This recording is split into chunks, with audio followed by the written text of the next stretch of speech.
What the mother? Are you freaking kidding me? This is utterly top-notch hooey. Just when you thought it couldn't get any worse, we are here, and it is.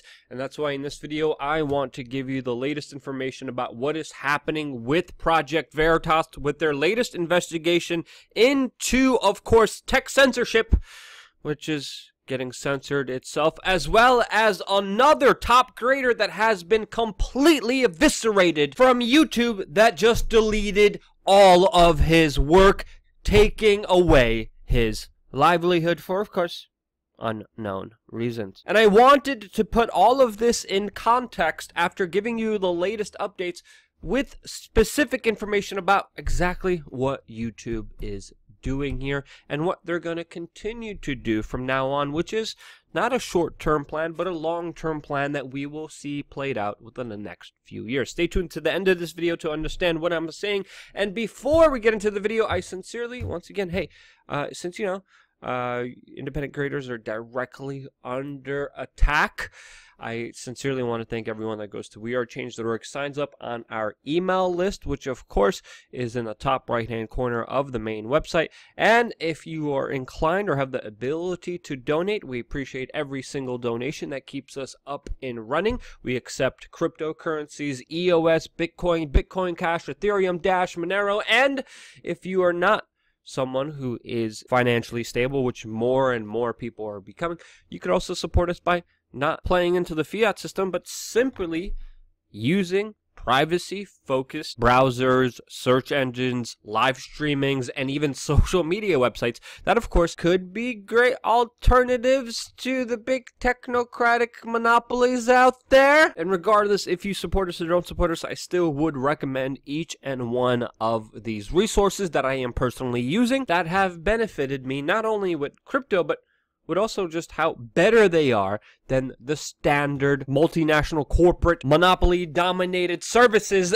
that spy on you and sell you to the highest bidder provide. Now, one of the most shocking stories that I woke up to this morning was the fact that someone that we even had on our own channel, Black Pigeon Speaks, who, by the way, is a vegan who rescues pigeons in his spare time, is mainly considered somewhat of a moderate that produces political videos that are pretty tame, to say the least. Someone, of course, that I spent time with in an Asian country, got to know personally, with me and him even personally rescuing pigeons together. This man, Black Pigeon Speaks, who just yesterday made a video about the problems of online censorship, was just censored online and had his entire account deleted, even though he had no strikes against this channel, even though he did not violate the terms and services. And all of this was done in one fell swoop without even a notification being sent out by a Silicon Valley yuppie representing a multinational corporation that is worth more than most countries in the world, all because of lies told by the dying mainstream media and the special interest that they serve, whose interest it is to shut down free speech and to control it for, of course, their own personal benefit. Now, in my own personal opinion, this is where I differentiate than a lot of people. I believe that a lot of this is happening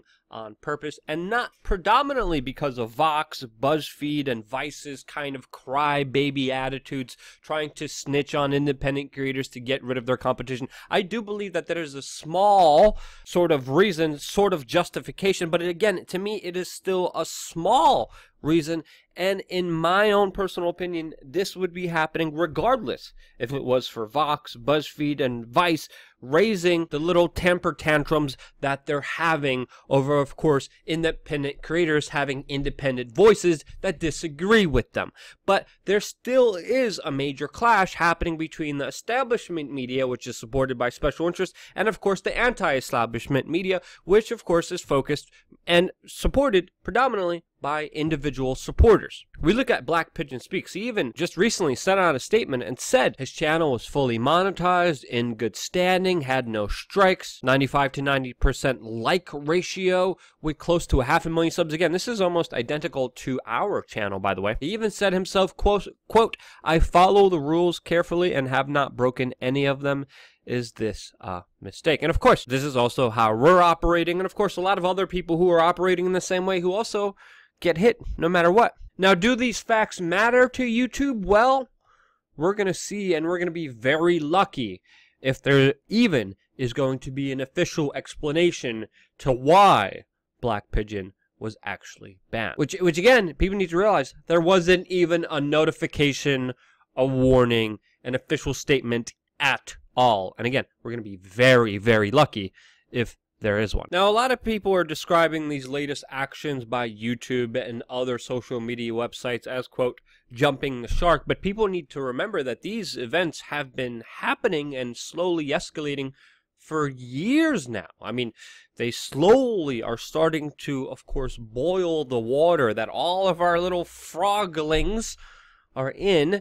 And a lot of us are still forgetting how long this actually goes back to. Now, it's not just a one-on assault on one individual creator, one idea, or even one political ideology. This is all over the place, with even recently Project Veritas being suspended on Twitter for allegedly posting internal communications from Pinterest where they were talking about Ben Shapiro, a Jewish man, being called a white supremacist of all things. My goodness, golly gracious. Yes, Twitter has banned Project Veritas, and it wasn't just Twitter, it was also YouTube that censored the video of their latest investigation on the social media company Pinterest that exposed how they were blocking independent media, independent journalist organizations like Zero Hedge, like the Anti-Media, with other Christian anti-abortion groups as well. And YouTube got rid of that video because of a, quote, privacy complaint, which many people call absolute bullcrap on, since, of course, many of these same rules are not used against the bigger mainstream media and other corporate bootlicking establishment media organizations like the Daily Beast that docks private individuals and their private information out there to the general public for, of course, political reasons, which, of course, this wasn't. This didn't even go as far. James O'Keefe and Project Veritas did not go as far as, of course, the Daily Beast has gone just recently. But yet again, the video has been blocked, which documented the censorship of the internet, which is extremely ironic here. Again, deleting content that it doesn't want people to see, that proves big tech bias, which of course works into the special interests of people like the Koch brothers and George Soros, who finance media organizations who are pushing for more censorship. Do you see the cycle that's happening here? These billionaires don't give a damn about online extremism. They don't care about hate speech. They care about themselves, their interests, their power, their money, their control, which is threatened by free speech, which of course they want to tightly regulate. This is exactly why we're seeing so many independent creators being blocked, censored, demonetized, deleted, deplatformed for simply having speech that these plutocrats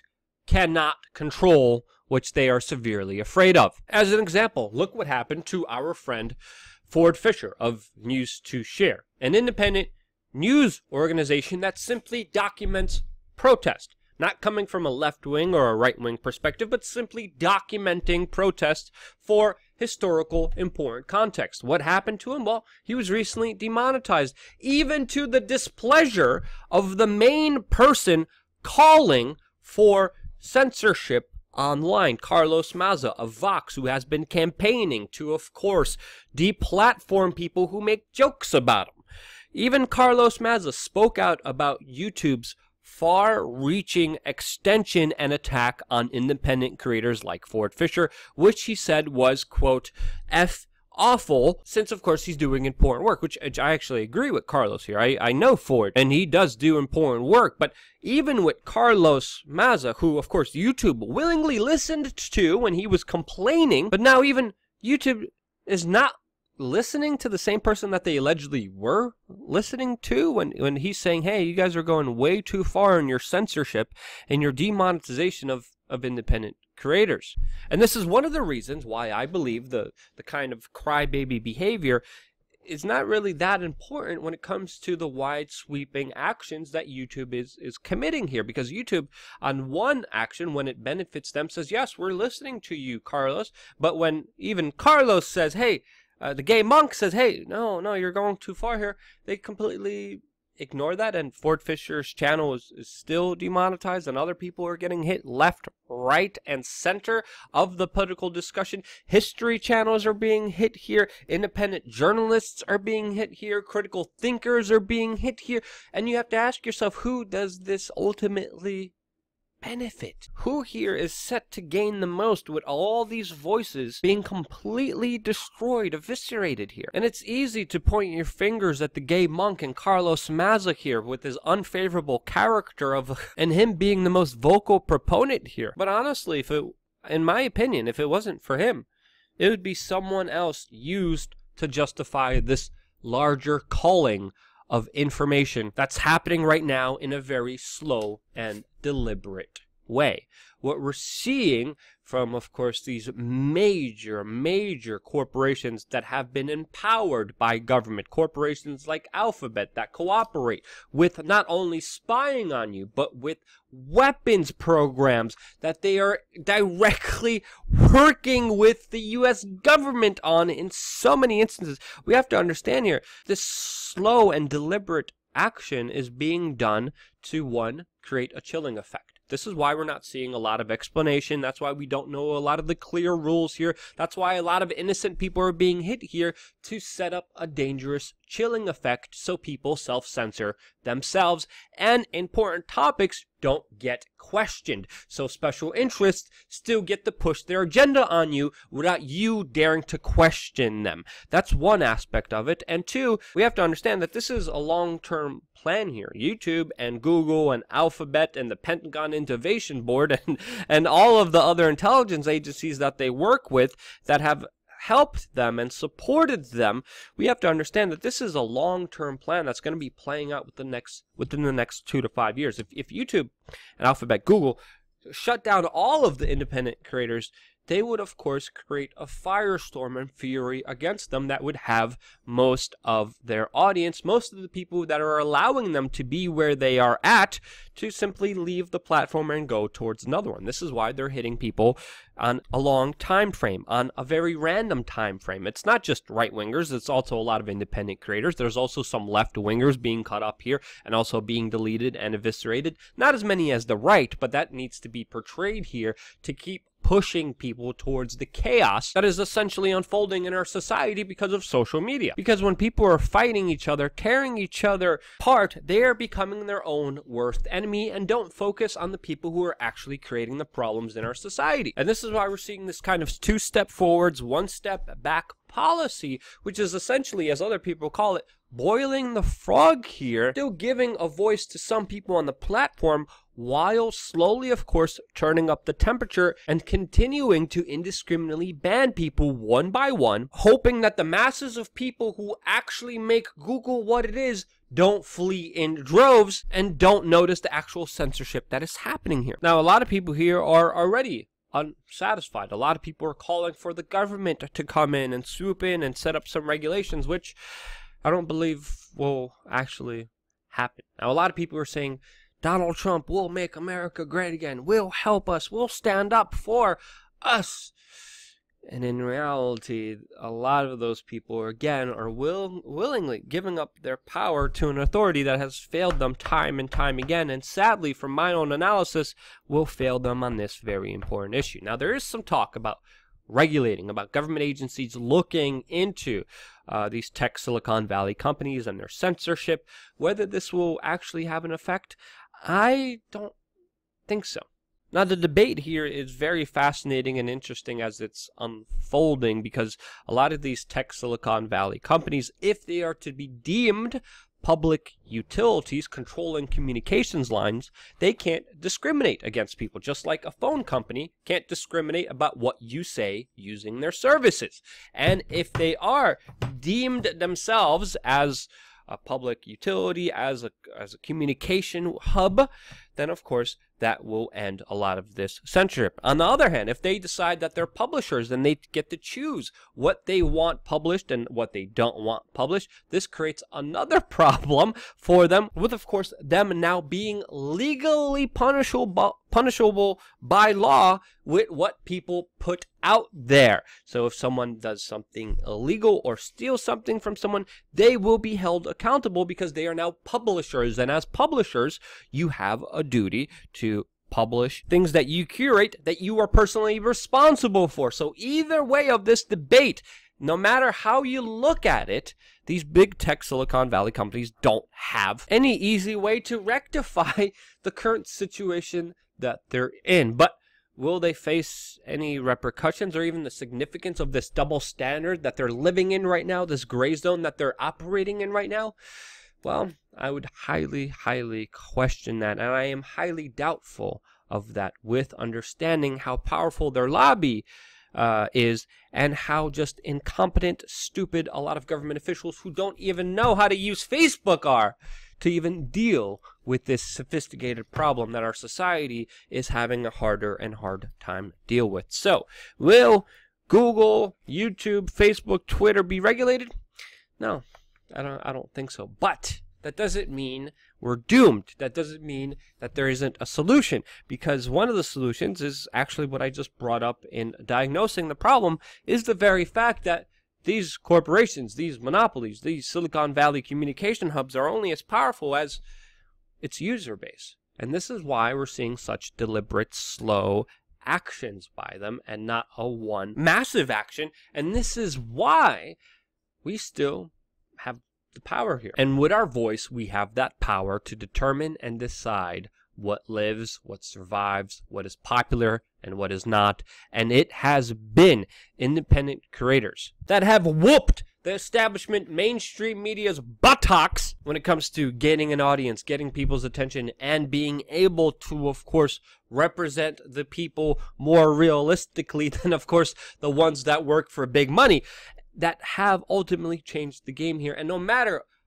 how many obstacles they stack in our way, no matter how unfair, how rigged the system is against independent creators, people still understand that, hey, I don't care how much you shove down this corporate government crap down my throat, I'm not going to like it. And I'm still going to find a way to listen to other independent voices that resonate, represent, and I appreciate a lot more than the glossy fake bullcrap that you're trying to sell to us. That's essentially what made YouTube great. The you. They want to get rid of that. That's on them. And they will have to face the repercussions of that. Now, that's my opinion. It's been a kind of very opinionated video, but that's my take on it. What do you guys think? Do you think I'm wrong in my overall assessment in how I see things? Specifically, how outlets like Vox, BuzzFeed, and Vice don't ultimately matter in what is happening here, and how there's a bigger picture unfolding here. What do you make of that? Do you think I'm totally wrong? Do you think it's far-fetched? Do you think there's some merit in actually entertaining these ideas? I would love to hear from you about these very specific kind of nuanced ideas that I put out in this video.